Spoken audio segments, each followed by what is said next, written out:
সকলোকে নমস্কাৰ জনাইছোঁ। যোৰহাট জিলা বগামুখৰ মই ৰাজীৱ খাটনিয়াৰ। মই আহি আমাৰ যোৰহাট জিলা বগামুখৰ দোলাকাষৰীয়া গাঁৱৰ মোৰ নিজা ঘৰতে আজি অন্নপূৰ্ণাৰ চৰণ এপাহ গন্ধপুষ্প দিবলৈ গৈছে। আমাৰ পূজাৰী ৰখি আছে, বিক্ৰী কৰি আছে, পৰিচাৰ কৰি আছে। তেখেতসকলৰ মাজত আজি মই থিয় হ'লোঁ, ভগৱতীৰ চৰণত মই সেৱা জনালোঁ।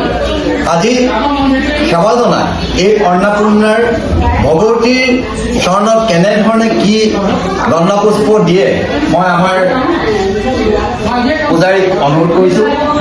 দীপমাল্য হয় অৰ্পণ কৰি হয় আজি পূজা সমাপন কৰা হ'ল। হয় আৰু কাইলৈ প্ৰাততেই বিসৰ্জন দেৱী মহামায়া হয়।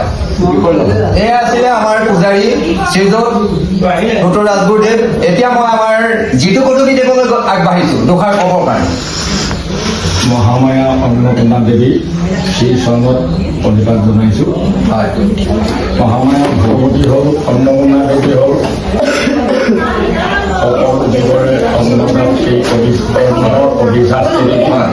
সেই অন্নপূৰ্ণা মহামায়া ভগৱতীয়ে জীৱকুলক ৰক্ষাৰ হেতু অন্নদান কৰে। হয় আৰু এই অন্নদানৰ প্ৰভাৱৰ দ্বাৰা জীৱকুলে পৃথিৱীত জীয়াই থাকিবলৈ শক্তি পায়। হয় আৰু অন্নপূৰ্ণা দেৱীৰ লগতে সংগতি ৰাখি বাসন্তী দেৱী মহামায়া ভগৱতী দুৰ্গাৰ বাসন্তী দেৱী বসন্ত কালত পতা পূজাৰ কাৰণে বাসন্তী দেৱী পূজা কৰা হয়। হয় আৰু এই পূজাৰ বাসন্তী দেৱী পূজা সমাপন্ন হ'বৰ কাৰণে আৰু এদিন মাত্ৰ বাকী আছে। হয় এই পূজা সমাপন্নৰ পিছতেই হয় যতদূৰ সম্ভৱ মহামায়া ভগৱতীয়ে সকলোকে আশীৰ্বাদ প্ৰদান কৰিব বুলি আশা ৰাখি মোৰ বক্তব্য সামৰণি। আমাৰ ৰিপন বৰুৱাদেৱে দুষাৰ ক'ব নেকি?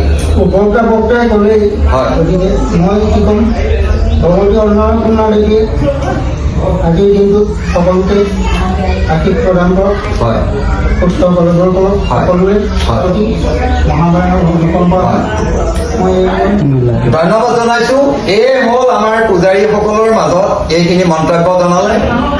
আজি তেওঁৰ আগন্তুক ৰঙালী বিহু আগমুহূৰ্তত বাসন্তী দেৱীৰ চৰণত অৰ্থাৎ অন্নপূৰ্ণাৰ চৰণত যি গন্ধপুষ্প দিবলৈ লৈছে, এই অন্নপূৰ্ণা দেৱীয়ে 2025 বৰ্ষৰ দৰে যাতে অসম তথা ভাৰতবৰ্ষত কোনো